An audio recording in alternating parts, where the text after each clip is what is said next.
Assalamualaikum warahmatullahi wabarakatuh. Alhamdulillah. Nahmaduhu wa nasta'inuhu wa nastaghfiruh. Wa na'udzu billahi min syururi anfusina wa min sayyiati a'malina. May yahdihillahu fala mudhillalah wa may yudhlil fala hadiyalah. Asyhadu an la ilaha illallah wahdahu la syarikalah. Wa asyhadu anna Muhammadan abduhu wa rasuluhu la nabiyya ba'dah. Allahumma shalli ala sayyidina Muhammad wa ala ali sayyidina Muhammad. Amma ba'd. Allah ta'ala fi kitabihil karim. A'udzu billahi minasyaitonir rajim. Bismillahirrahmanirrahim. Qul huwallahu ahad. Allahus samad. Lam yalid wa lam yulad wa lam yakul lahu kufuwan ahad. Shadaqallahul azim. Amma ba'd. Para hadirin rahimakumullah, alhamdulillah, puja dan puji syukur kehadirat Allah Subhanahu wa taala yang senantiasa memberikan rahmatnya kepada kita sekalian, sehingga alhamdulillah pada kesempatan subuh hari ini mendekati waktu subuh, insya Allah saya akan menerangkan sebuah tentang pengetahuan. Mudah-mudahan Anda semua bisa paham dan mau untuk menghilangkan seluruh jin yang ada di dalam tubuh kita. Banyak sekali di antara kita yang tidak tahu bahwa diri kita, di dalam tubuh kita ada suatu jin yang mengindap, sehingga dalam perjalanan aktivitas apapun, aktivitas spiritual, aktivitas tentang kerezekian, semua itu sangat sulit. Karena apa? Karena di dalam tubuh kita ada jin yang tidak bisa dikeluarkan, setidaknya bisa dibakar atau bisa dimusnahkan. Sepengetahuan saya, di dalam diri manusia itu ada 4 jin. Nanti saya akan terangkan dan saya akan berikan kepada Anda semua bagaimana caranya agar jin itu terbakar atau bisa dimusnahkan di dalam tubuh kita. Insya Allah, bila jin yang ada di dalam tubuh kita sudah keluar, maka kita mencari ilmu hikmah apapun, insya Allah dengan ridho Allah akan terpenuhi segala hajatnya, dan insya Allah akan dibukakan oleh Allah Subhanahu wa ta'ala.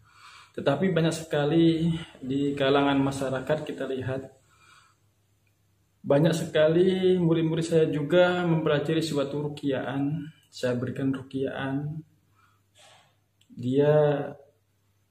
saya kasih suatu wejangan.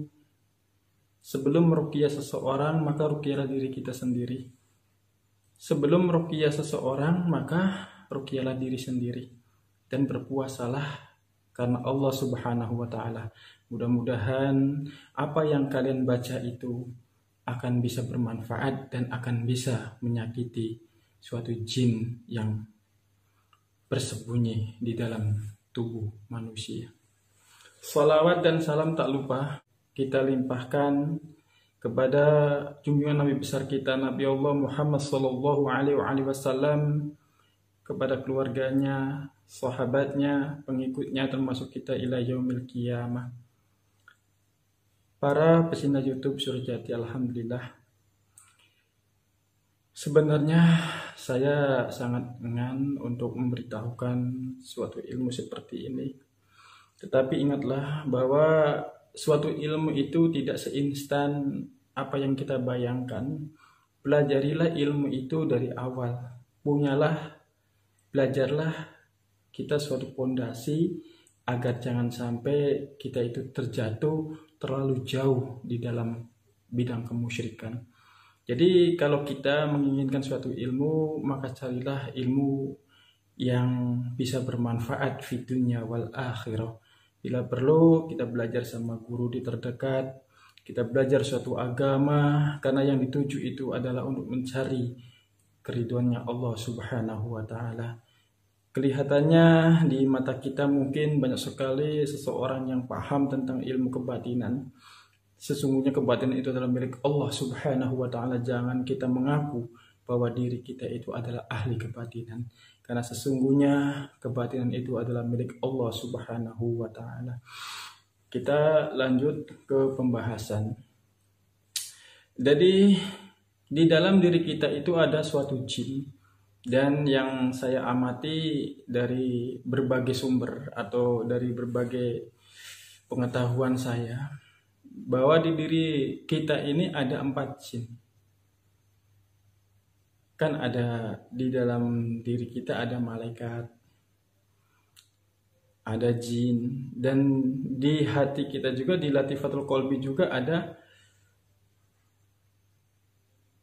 tempatnya iblis yang bersamayam di dalam diri kita. Jadi bagaimana caranya ya nanti itu ada kelanjutannya, yaitu ilmu dunia bidang thariqat gitu. Saya hanya berbagi kepada Anda, dan siapapun yang melakukannya, insya Allah dengan ridha Allah Anda semua akan terbebas dari yang namanya jin yang selalu menyelimuti di dalam diri kita. Semenjak kita lahir, itu ada jin yang mengindilin kita, yang disebut jin korin. Jadi jin korin itu adalah suatu jin yang selalu mengikuti kita dan selalu membisikkan kepada kita tentang perbuatan yang sangat buruk. Jadi jin korin itu menyesatkan kita agar kita itu mengikuti jalan-jalan seperti jalan yang tidak diridhoi oleh Allah Subhanahu wa ta'ala. Jadi jin korin itu menyesatkan kita sebenarnya. Jadi kita dibisikin untuk berbuat maksiat, untuk selalu melakukan pelanggaran-pelanggaran agamanya Allah Subhanahu wa ta'ala. Jadi jin itu selalu membisiki di dalam diri kita itu agar kita itu tersesat gitu. Tetapi jin korin tidak berdaya sama sekali kepada baginda Nabi kita, Nabi Allah Muhammad SAW. Jadi jin korin itu tidak bisa mengelabui atau membuat Nabi kita itu akan tersesat, karena jin korin tunduk dan tidak bisa menyesatkan Nabi Allah Muhammad SAW, karena Nabi Allah mempunyai mukjizat. Jadi kita semua masih bisa, kadang-kadang di telinga kita ada yang bisikin, kadang-kadang itu adalah jin korin yang selalu membisikin kita agar kita jauh dari Allah Subhanahu wa ta'ala. Jadi hati-hati dengan jin korin itu. Nah, bentuk jin korin itu seperti apa? Jin korin itu berbentuk seperti manusia. Punya tangan, punya telinga, punya hidung, dan punya mata, dan punya seperti manusia bentuknya. Itu jin korin selalu mengintilin kita. Jadi bentuknya persis sekali seperti kita. Dan jin itu makanannya apa? Makanan jin tersebut itu, sumber makannya korin, maksudnya sumber makanan korin, jin korin itu bersumber dari aura kejahatan nafsu, sifat dengki yang berlebihan, cemburu yang berlebihan, marah, dan sifat buruk lainnya. Itu adalah sumber makanannya jin korin. Jadi kalau kita berprasangka, terlalu berprasangka yang tidak baik, cemburu yang berlebihan, itu adalah sumber makanannya jin korin. Jadi dia itu akan kenyang. Kalau kita berburuk sangka kepada orang lain yang berlebihan, intinya yang berlebihan, itu adalah sumber. Tetapi kalau kita, nafsu kita tekan, selalu tekan, maka dia itu tidak akan kenyang dan tidak akan punya makanan di dalam diri kita. Jadi ingatlah, jangan pernah kita terlalu dengki terlalu berlebihan cemburu, karena sebenarnya itu adalah makanannya jin korin. Dan jin korin itu masuknya dari mana? Masuknya dari telinga, lewat telinga. Lalu kita masuk ke peredaran darah. Kadang-kadang dari ubun-ubunan masuk ke seluruh tubuh. Itulah yang dinamakan jin korin. Dan bagaimana untuk melemahkan kekuatan jin korin itu? Untuk melemahkan jin korin itu, maka bacalah surat Yasin. Yasin wal Qur'anil Hakim innaka laminal mursalin. Bacalah, bila perlu dihafalkan. Bacalah Yasin setelah sholat subuh. Jadi ada orang yang mengamalkan Yasin setiap subuh terus membaca. Ya Allah, mudah-mudahan Engkau berikan keberkahan. Dan lemahkanlah kekuatan jin korin ini dengan fadilah Yasin. Insya Allah jin korin itu kalau dibacain Yasin, surat Yasin, maka kekuatannya akan melemah, tapi tidak bisa dibunuh. Beda dengan jin yang lainnya, karena yaitu mengikuti kita sampai kita mati. Nah, setelah membaca Yasin, baru kita bertahlil dengan kalimat La ilaha illallah. Bacalah kalimat La ilaha illallah 11 kali, tahan nafas. Setelah itu membaca di dalam hati kalimat Allahu Akbar. Allahu Akbar. Allahu Akbar 11 kali atau lebih banyak itu lebih bagus. Kalau di dalam dunia ketorikotan, kalimat tauhid La ilaha illallah itu dibaca 165 kali, tahan nafas. Insya Allah jin itu akan lemah dan lemah dan lemah.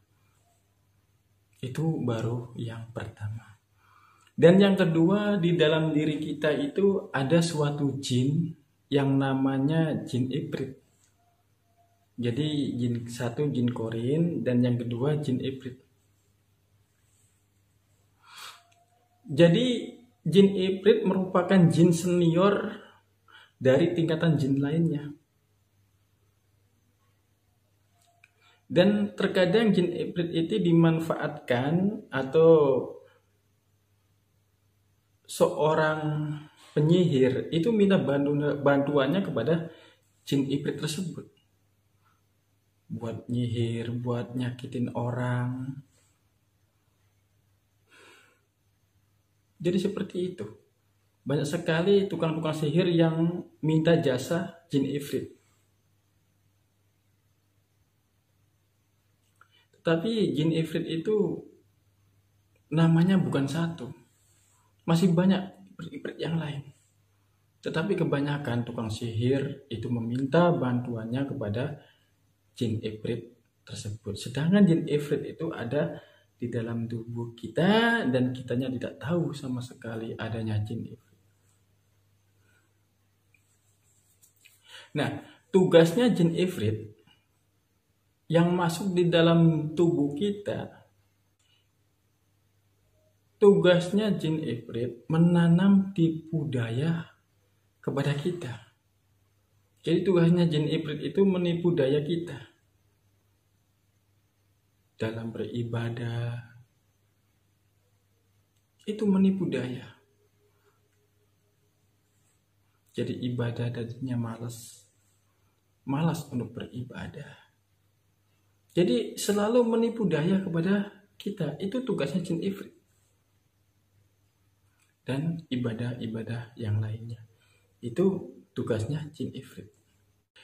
Ciri-ciri hadirnya jin ifrit ditandai sifat manusia selalu agresif, berlebih-lebihan, yang bukan pada tempatnya.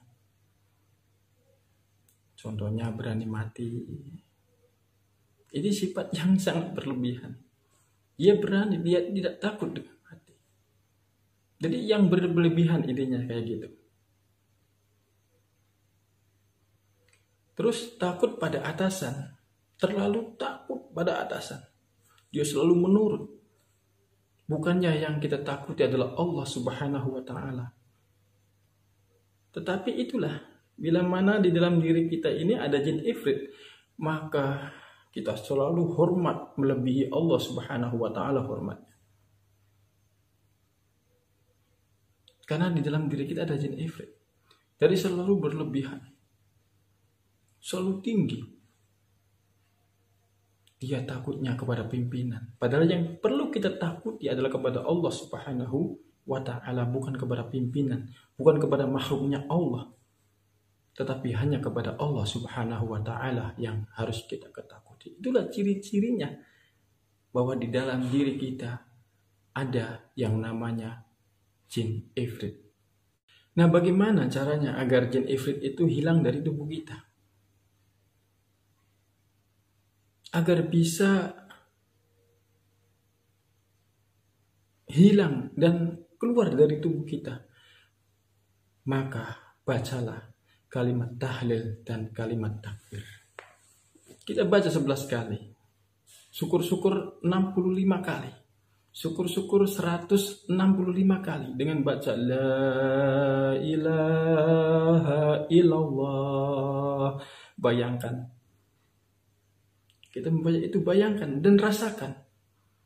Begitu kalimat kita tarik tahan nafas, la ilaha illallah, kita masukkan di dalam hati, di latifatul qalbi. Kita bayangkan dosa kita sangat banyak sekali. Selama kita bangun tidur melakukan dosa, tangan kita dipergunakan untuk apa? Kaki kita diperjalankan untuk apa?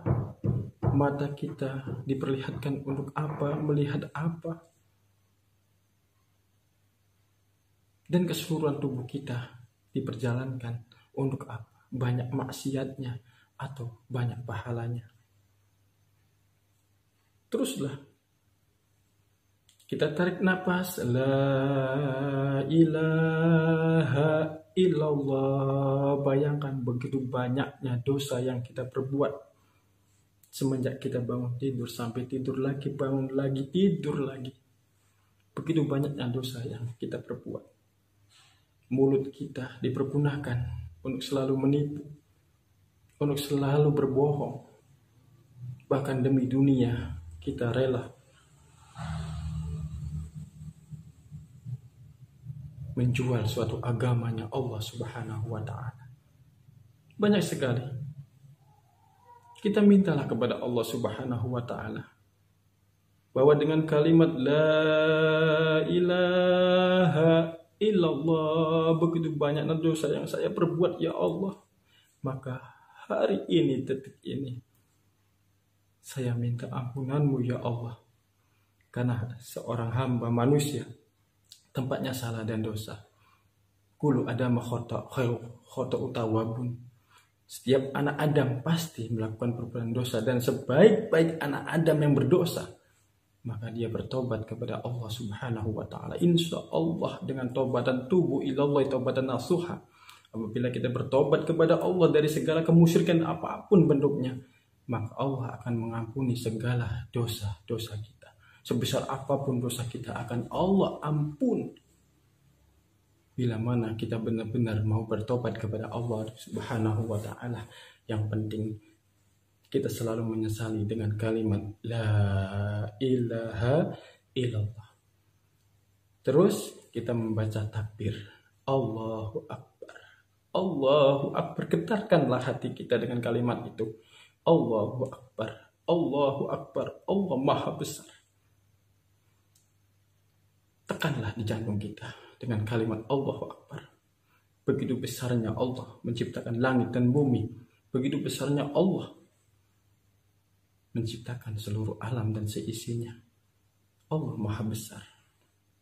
Masya Allah. Dengan kalimat itu, bila mana kita sudah merasuk dalam tubuh kita, maka jin itu akan berlarian dan akan keluar dari tubuh kita.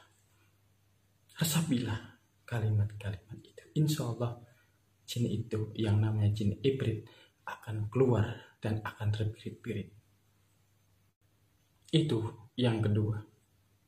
Dan yang ketiga, di dalam tubuh kita itu ada yang namanya jin saka. Kayak bahasa kita. Jin saka adalah salah satu nama jin di antara nama-nama jin yang lainnya.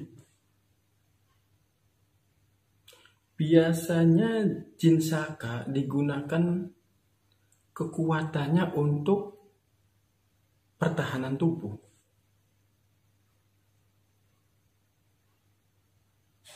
Atau pembentengan tubuh. Oleh sebagian para dukun dan yang lainnya gitu.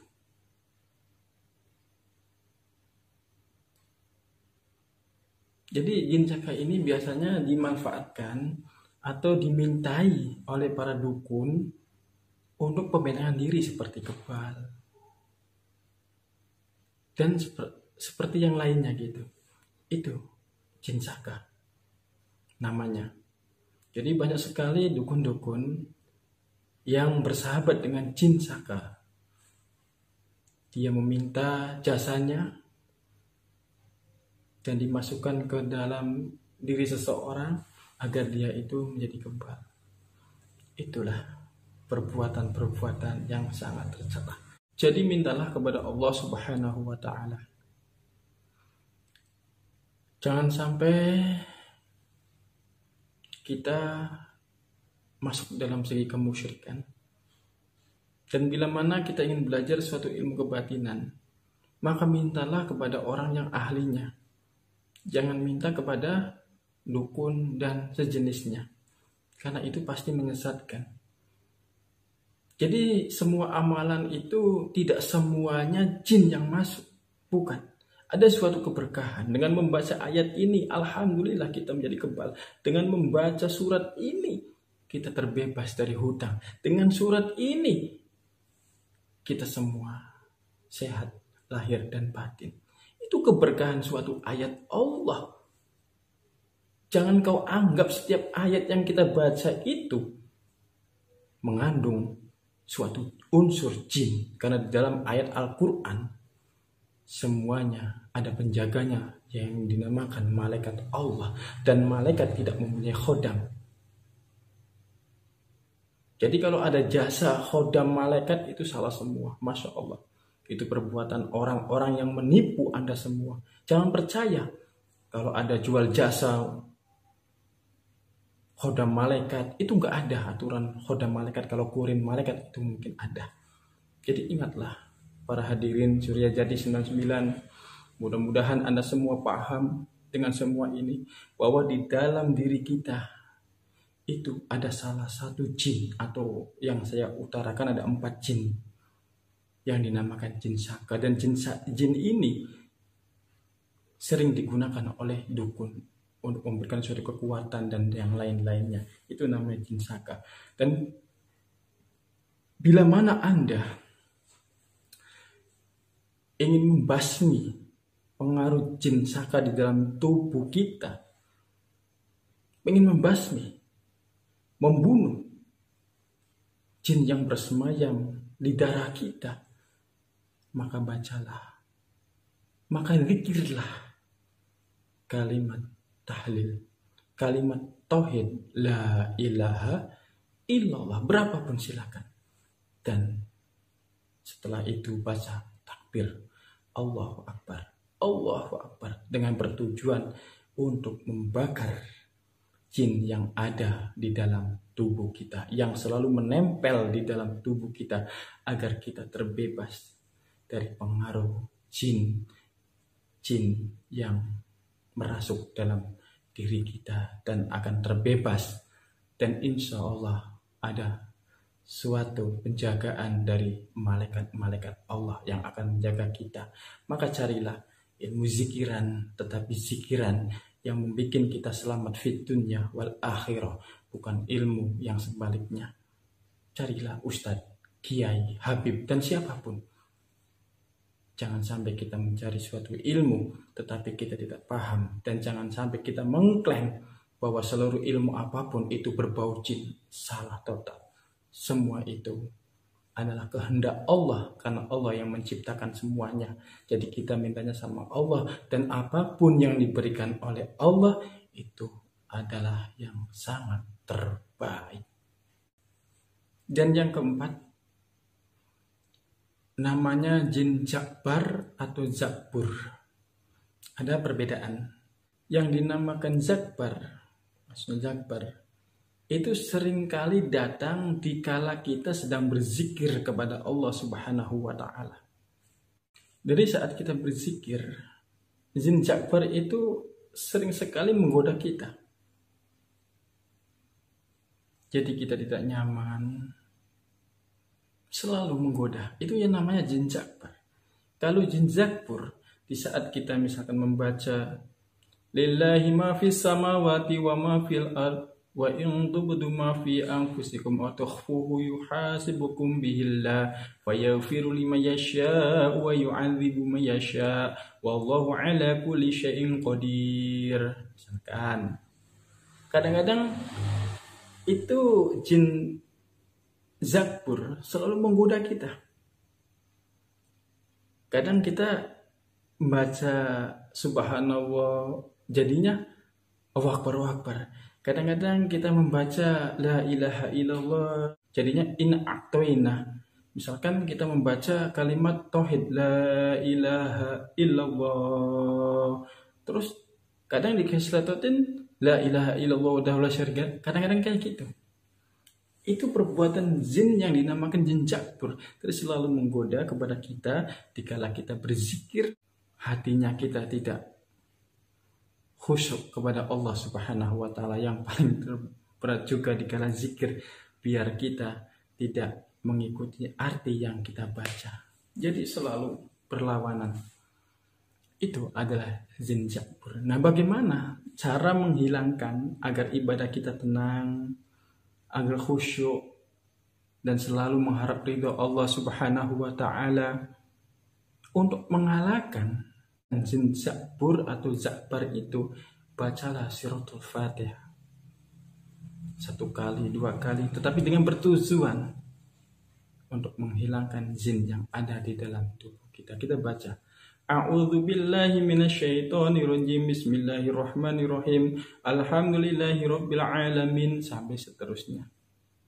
Kita baca Al-Fatihah dengan kuatkanlah iman kita, dan kita pasrahkan kepada Allah Subhanahu wa Ta'ala, karena Allah lah yang akan membantu kita.